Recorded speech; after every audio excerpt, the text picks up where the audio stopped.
Bismillahirrahmanirrahim. Assalamualaikum warahmatullahi wabarakatuh.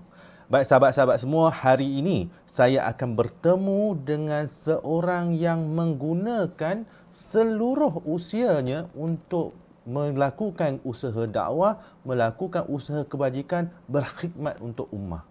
Bagaimana beliau melakukannya dan apakah sumber motivasi yang membolehkan beliau melakukan usaha tersebut dengan sedemikian rupa? Jadi, jom sama-sama kita saksikan.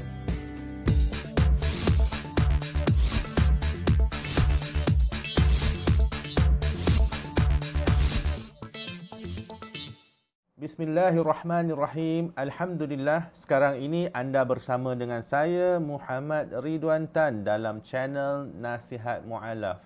Ya, sekiranya anda menyukai video ini, jangan lupa untuk like dan juga subscribe channel Nasihat Mu'alaf Ridwan Tan, dan jom kita sama-sama menyokong usaha dakwah ini, dan ingat setiap klik anda adalah kebajikan. Baik, Alhamdulillah, seperti yang saya sebutkan kepada anda semua tadi, yang berada di hadapan saya yang berbahagia, Datuk Haji Abdul Hanif Harun. Ya, beliau merupakan pengurusi Perkim Pertubuhan Kebajikan Islam Malaysia, Cawangan Bukit Damansara. Betul, Datuk? Datuk, apa khabar, Datuk? Alhamdulillah.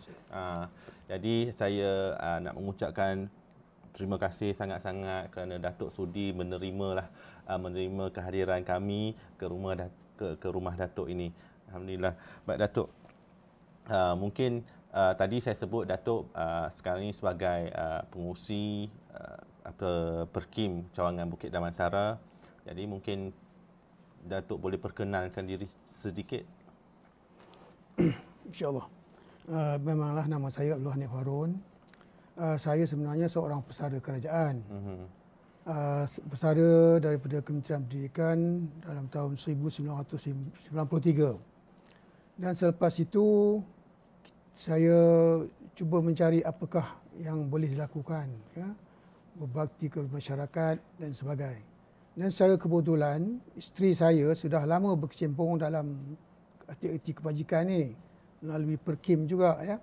Jadi saya pun terpanggil lah untuk menyertai dan mulalah saya membuat kerja-kerja amal kebajikan, membantu keluarga-keluarga asnaf dan juga melakukan program pengislaman, mengislamkan pelajar, ya.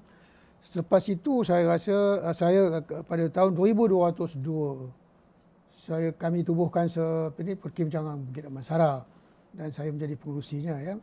Dan selepas itu kita membuat secara formal lah melalui Perkim, ya. Dan di samping itu juga saya juga berkecimpung dengan Perkim Wilayah Persekutuan, dan sekarang saya sebagai timbalan penaik pengurusi Perkim Bahagian Wilayah Persekutuan, ya. Kemudian dalam tahun 2008 atau 2008 saya diminta untuk berkhidmat di Perkim, Ibu Pejabat Perkim Kebangsaan, ya. Dan di situ saya bertugas sebagai pengarah dakwah. Dan kemudian setelah beberapa tahun saya bertugas sebagai pengarah IDIP KL, ya. Institut Dakwah International Kuala Lumpur, ya. Dan sekarang saya bertugas sebagai Ibu Pejabat juga sebagai pengarah perhubungan awam Perkim dalam dan luar negara. Jadi itulah sedikit sehingga sekarang ni saya punya pengalaman sebagai kerja-kerja kebajikan lah.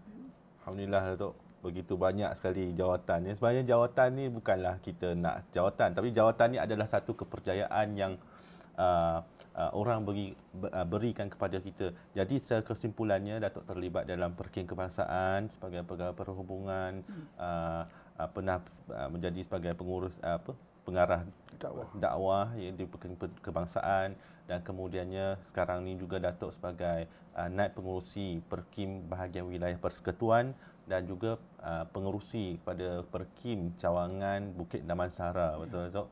Jadi kenapa Datuk boleh memegang sebagai banyak jawatan tanggungjawab dalam pada satu masa yang sama. Tentu sekali sumbangan dan usaha yang dilakukan adalah begitu banyak sekali. Jadi Datuk, saya nak tanya, Datuk tadi kata Datuk mula berkecimpung dalam dunia dakwah ataupun usaha dakwah dan kerja kebajikan ini sejak daripada bersara. Jadi dah berapa tahun sebenarnya Datuk? Tahunnya tu kalau dikira dah mulai daripada 1993 lah sampai hari ini. Dan memang kita isi masa dengan kerja-kerja kebajikan dakwah. Dan sebenarnya segala saya sebut tadi, pengurusi Bukit Damansara dan naib pengurusi wilayah dan juga apa tadi, pengarah apa Dakwah. Pengarah perhubungan awam tadi, semua itu sebagai apa saja ya. Orang kata topi lah. Tapi sebenarnya banyak saya lakukan kerja-kerja itu secara sukarelawan. Bermakna saya pergi sendiri dengan wang sendiri, bantuan anak-anak dan duit pencen dan sebagainya, kita buat itu. Dan sampailah juga semua aktiviti dibuat di negara-negara minoriti Islam, di Kemboja, di Vietnam, Thailand.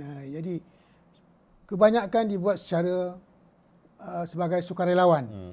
Jadi kita katalah sebagai sukarelawan perkim. Itulah cara saya beroperasi lah.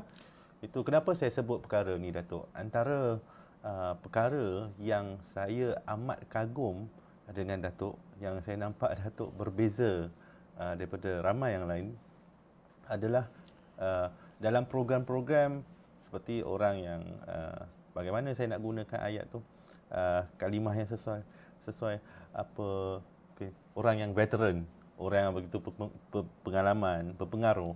Jadi biasanya datang sebagai jemputan, VIP, ya, perasmian.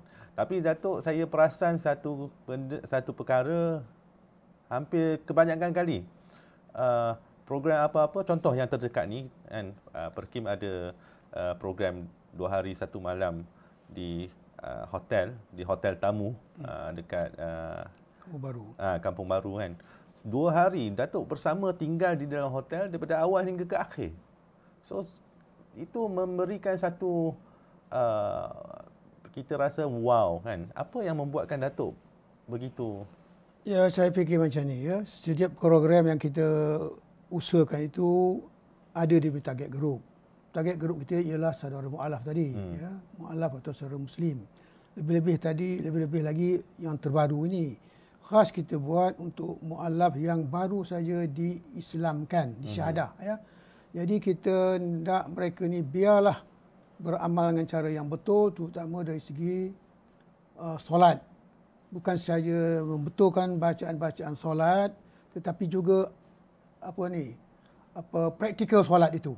Itulah sebab kita titik beratkan mereka berjemaah dan kita betulkan bacaan-bacaan. Kita adakan ceramah selepas itu, bacaan-bacaan mengikut yang sebaik mungkin. Dan lepas itu diikuti pula dengan mengambil wuduk tu pun mesti betul. Sebab itu kita ada kebetulan hotel yang kita baru ni ialah sebelah bilik bengkel kita ada pula kolam renang. Jadi kita gunakan kolam renang untuk mereka praktis bagaimana mengambil wuduk yang betul, bagaimana mengambil mandi hadas dengan betul. Jadi itu sebenarnya apabila kita rasa kita dapat melaksanakan itu semua, kita rasa satu kepuasan. Dan kalau tidak, kita rasa bukanlah kita buat satu program itu touch and go saja.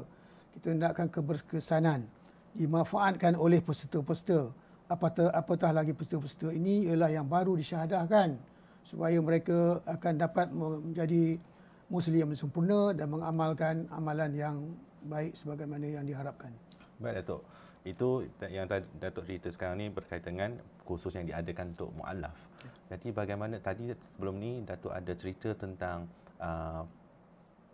Datuk masuk menyantuni orang asli, program di luar negara. Cuba Datuk ceritakan sedikit pengalaman. Ya, kita ambil orang asli dululah. Orang asli ni banyak kampung kita pergi sebenarnya. Tapi yang menonjol kita pergi ke kawasan Cameron Highland, iaitu di Postbrook. Kita ada satu kampung, mula-mula dulu kita nak satu kampung itu Kampung Cerdip. Di situ satu surau telah dibangunkan oleh orang lama-lama dululah.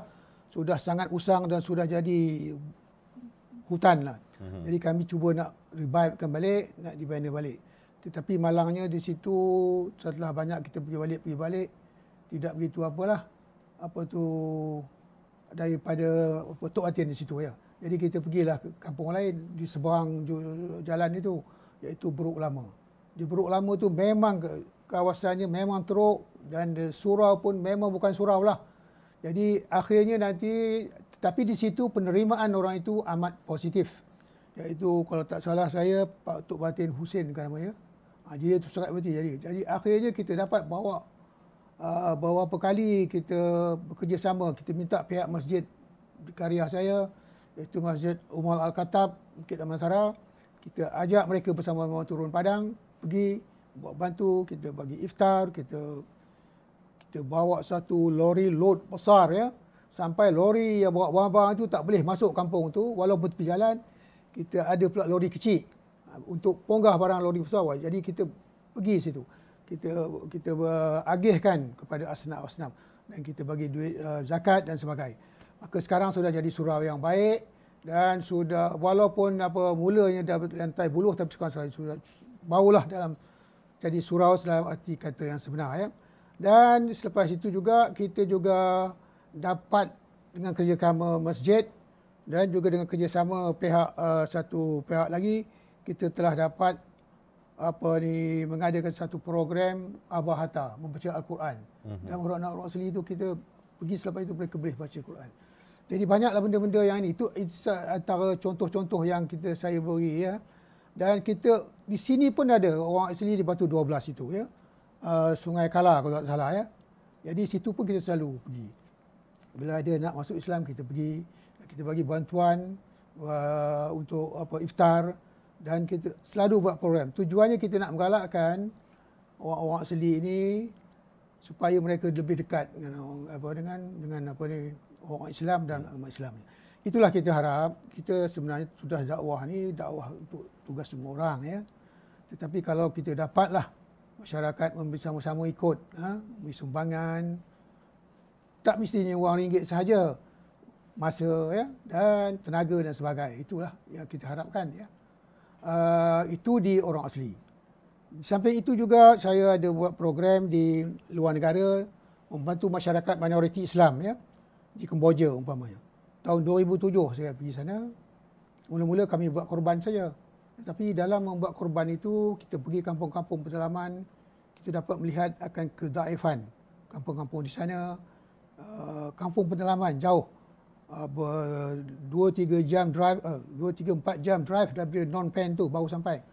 Jadi kita tengok amat daif. Dan kampung yang pertama kita pergi buat korban tu, kita tengok tiang-tiang, banyak tiang-tiang ni sudah anai-anai pun ada dah. Menandakan dulu dia orang nak bangunkan satu sekolah tapi tak berdaya sebab tidak ada wang. Jadi saya pun balik pakat dengan kawan-kawan, kita bina satu sekolah. Akhirnya bulan Disember 2007 terbinalah satu madrasah kita namakan madrasah itu Madrasah Umar Al-Khattab, sempena dengan masjid saya di Bukit Damansara. Dan di situ bangunan 2 tingkat. Tingkat 6 bilik rejah ya, 2 tingkat. Sampai sekarang ya, sekolah tu berjalan. Lebih kurang 212 orang murid. Dan setiap tahun kita bantu murid itu beli pakaian ya, uniform. Tiap-tiap tahun kita salin uniform sampai sekarang. Alhamdulillah. Sampai itu kita bagi juga apa-apa bantuan keperluan. Dulu pada mula-mulanya ada allowance guru yang kita bagi ya, mengikut kemampuan kita lah. Jadi itulah antaranya. Dan kalau di Kemboja ni banyak sebenarnya, kita boleh bangunkan 8 buah masjid ya. 2 buah surau, membaiki beberapa masjid lama dan membina sekolah-sekolah ya. Dan kita rasa amat puaslah kerana dapat menjalankan kerja ini dan mendapat manfaat itu dapat dirasakan oleh pihak-pihak yang betul-betul memerlukan bantuan itu ya. Dan saya juga mengambil ucap banyak terima kasih lah kepada rakan-rakan penderma yang sangat dermawan. Kerana mereka mendengar program kita tu, mereka sendiri offer ya. Saya tak pernah membuat satu kempen untuk umat derma, tak ada. Maka saya buat secara low profile saja. Kerja-kerja amal ni kita buat begitu, nanti kita kata menonjol jadi banyak masalah. Jadi saya rasa lebih baik dengan cara itu, mana rakan-rakan yang tahu dia ikut pergi. Itulah. Jadi itulah antara satu kejayaan bukanlah kejayaan saya, kejayaan rakan-rakan dan dia lagi satu yang saya nak tekankan ialah kita pergi macam di Kemboja. Kita tidak pergi sendiri. Kita pergi jumpa Jabatan Mufti dia. Kita jumpa dia punya Yayasan Pembangunan Umat Islam Kemboja. Yang mana Presiden Yayasan Pembangunan Umat Islam ialah Menteri sendiri. Menteri di Jabatan Perdana Menteri. Dan Special Advisor to Prime Minister Hun Sen. Jadi kita nak jaga itu. Supaya nanti tidak ada diskaun. Maknanya kalau orang bagi duit 100,000, tinggal 70, tinggal ada diskaun. Kita tak ada diskaun. Kita nampak duit tu lalu saya sampai pada dia. Itu satu kepuasan. Kalau itu dapat, itulah lebih kurang lah. Ya.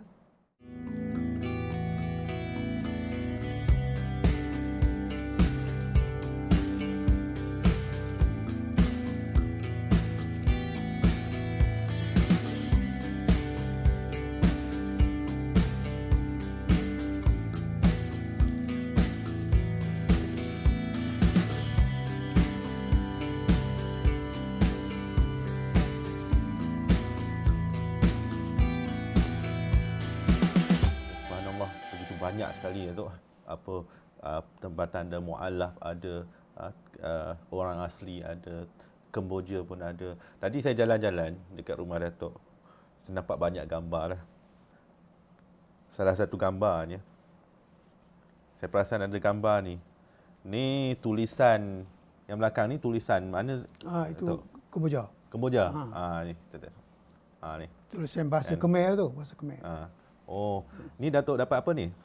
Di situ Perdana Menteri Kemboja Hun Sen ni dia mengurniakan saya satu kebesaran, dipanggil Medal Manusoro Point Label of Manus apa? Level Manusoro of White. Manusoro White. Jadi maknanya begini, inilah satu, ini kalau tak salah saya ini yang keempat yang dikurniakan oleh kerajaan Kemboja. Sebelum itu saya ada menerima ada 2, 3 apa. Jadi itu menunjukkan satu pengiktirafan lah, sebagai satu pengiktirafan kerajaan Kemboja atas mungkin sumbangan saya dan rakan-rakan lah untuk membangunkan masyarakat Islam di sana. Kerana Prime Minister Hun Sen ini berpendapat dalam ucapan dia sebut dia hendak negara ini aman, rakyat bersatu padu. Tak kira apa agama dia sama, eloklah jalan, nanti jangan kacau-kacau dan sebagainya. Ini atas dasar itulah, dan dia appreciate, ya, dia sangat-sangat menghargai sumbangan umat-umat Islam dari luar negara ni. Tapi kebanyakannya kita dari Malaysia. Jadi antaranya itulah tadi, sebagai tanda appreciation, dia anugerahkan kehormat itu. Selain daripada Kemboja ada negara lain lagi ataupun untuk saya menyalaku kerja amal memang ada di Vietnam. Kita pergi sampai ke 7 jam drive daripada Ho Chi Minh City. Di situ ada Mahat Hafiz. Di situ kita bantu apa? Bukan saja bantuan sekali-sekala, ya, tetapi juga ada rakan membantu untuk membiayai makanan pelajar-pelajar. So 70 orang pelajar. Banyak juga, satu bulan kira lebih kurang 5,000 lebih satu bulan. Makanan budak-budak saja. Mengapa kita mengambil sikap itu, tindakan mereka? Kerana mereka memang kekurangan. Kita hendak biar dia belajar dengan tekun. Kerana budak-budak yang belajar di situ ialah datang dari kampung-kampung seluruh Vietnam. Kampung Islam. Bila mereka dah tamat kursus itu, dia akan balik menjadi key personnel di kampung-kampung. Dan beberapa orang daripadanya telah dihantar ke Darul Quran di Kuala Baru. Mereka sudah jadi hafiz dan balik berkhidmat. Itulah kita rasa amat seronoklah itu. Ini semua dibuat kerana adanya dermawan tadi, pada dermawan yang menyalurkan bantuan dan sebagainya. Baik Datuk, daripada peringkat Perkim Cawangan Bukit Damansara pula, ada tak apa program-program berkala secara berterusan yang berjalan kepada asnaf-asnaf di... Ya, memang kita setiap tahun memang kita ada bantuan kepada fakir miskin di Pantai Dalam, ya, di kampung Datuk Senu di Sentul, dan juga kampung Rajang, kampung Rajang, ya. Desa Rajang. Desa Rajang itu memang PPRT punya orang. Dia beberapa orang flat dia, rumah pangsa di situ. Dan setiap tahun kita akan pergi beli, kita bagi, terutama dalam bulan puasa, kita bagi wang tunai dan barang-barang dapur. Lebih kurang RM200 satu orang ke nilainya. Situ ada 780 orang. Yang kita kesian tu dia turun daripada flat tu dengan wheelchair dan apa. Memang mereka tiap-tiap tahun dia harapkan itu. Itu yang mana yang seasonal kata orang. Pasti tiap-tiap tahun. Yang lain-lain ni kita bantu juga. Ada yang bantu kerana ditinggalkan suami, diceraikan. Yang budak nak sekolah lah, tak cukup wang. Kita ambil kira semua itu. Dan banyak kita bantu. Sekali lagi lah saya kata, ini sumbangan orang ramai ni. Ya. Saya bukan duit sendiri, tak ada duit sendiri. Jadi ini, tetapi saya yang rasa menjadi kita begitu bersemangat lah untuk buat itu kerana ada rakan-rakan menyumbang dan ada rakan-rakan membantu dan sebagainya. Sebab itu saya rasa tidak rasa penat apa-apa. Bahkan lepas kita buat kerja-kerja itu, kita rasa tidur nyenyak lah katakan, buat membantu. Ya. Jadi subhanallah tu, begitu banyak usaha sekali. Kalau kita lihat balik, apa yang cerita, saya tanya satu-satu, Datuk jawab satu-satu. Begitu banyak usaha, semua benda ni memerlukan satu masa. Yang keduanya adalah tenaga. Sedangkan benda-benda macam ni kalau kita rasa lebih sesuai orang muda macam saya ni pergi buat. Daripada mana datangnya motivasi, tenaga Datuk? Saya amat bersyukurlah kepada kehadirat Allah SWT kerana beri kesihatan yang baik, sangat baik. Ya. Walaupun umur sudah melangkau, baru masuk 83 tahun. Ya. Tetapi saya boleh lagi bergerak lah. Itu semua kuasa Allah SWT. Dan itulah sebab saya akan teruskan kerja-kerja amal ini sehingga ke akhir hayat. Ya. Diharap Allah SWT akan kurniakan kesihatan yang baik dapat membuat kerja-kerja amal ini. Jadi itu saja ya yang saya rasa. Tak ada apa. Saya ingat masa memang 24 hours. Balik rumah kalau saya telefon 24 hours tu. Ada aja kadang malam orang tanya ini nak itu nak ini. Tak pernah saya kata ini. Ya. Bukan maknanya semua yang minta dapat, tapi at least kita layan dia. Sekurang-kurangnya kita beri satu apa yang terbaik untuk dia dengar dulu. Dan kalau dapat kita cari, kita bantu. Datuk Abdul Hanif ni yang saya kenal adalah seorang yang penyabar, teliti, penyayang. Dan juga kalau dibuat sesuatu kerja tu dengan penuh kesabaran dan ketelitiannya. Dan bila dia membuat satu kerja dakwah tu, setelah itu dia akan rasa puas, rasa tenang dan lena tidur malam. Dan dia juga rasa macam satu benda yang bahagia pada dia lah. Ya? Itulah yang saya nampak. Saya dah kahwin dengan dia dalam berapa tahun? 50 tahun. Begitulah setiap hari itu bila ada saja kerja dakwah, dia akan pergi dan dia akan layan semua. Macam dia cakap tadi lah, 24 jam lah. Siapa juga yang telefon, walau malam, walau siang, akan dia angkat telefon dan cubalah menyelesaikan masalah orang tu. Macam mana baiklah. Yang telefon saya tu bukan di sini saja. Kadang dari Cambodia, Vietnam, Patani. Di sini tu sememangnya lah ya. Saya sama pergi dengan dia sekali. Kalau dia buat kerja dakwah, saya pun ikut sama. Ke mana juga dia pergi, saya akan pergi. Jadi pada saya, walaupun dia sibuk macam mana, pada saya benda biasa lah. Pasal kami dah buat kerja dakwah kebajikan ni bertahun-tahun kan. Jadi satu benda yang normal. Jadi macam kalau nak pergi hospital misalnya, malam dia temankan saya. Dan di sini pula kalau nak pergi bagi bantuan tu, kami sama-sama pergi dengan sukarelawan yang lain lah. Macam di hospital, orang asli dan sebagainya lah ya. Jadi tak ada benda yang menyusahkan saya atau yang merusingkan saya. Sebab ni saya akan ikut ke mana dia pergi dan saya rasa seronok mengikut dia. Baik Datuk, ada satu ayat yang sering kali kita dengar kan. Bagi barang siapa yang sudah melibatkan diri dalam usaha dakwah dan kebajikan, apabila kita mula, dia tak boleh nak berhenti dah. Kan? Tapi perasaan ni hanya ada pada orang yang sudah menjejak kaki ke dalam usaha ni. Jadi saya nak bertanya pada Datuk, apakah perasaan Datuk apabila buat semua kerja kebajikan dan dakwah ni? Baiklah, Saudara Ridwan ya. Sebenarnya memanglah betul begitu ya. Kalau kita dah mula dan kita betul faham ya bahawa kerja-kerja dakwah ini adalah tugas semua orang sepatutnya. Tetapi bukanlah semua orang boleh buat dan mau buat. Jadi bagi saya tidak ada apa masalah nak buat itu. Kerana saya rasa apabila kita dapat melakukan kerja-kerja amal, kita merasa kepuasan bahawa kita tahu yang penerima itu ya, ialah mendapat apa yang dia hajatkan ya. Maknanya manfaatnya akan dapat dirasai oleh orang yang kita bantu. Itulah satu kepuasan pada kita. Dan apa yang kita harap tadi ialah keredaan Allah Subhanahu Wa Taala.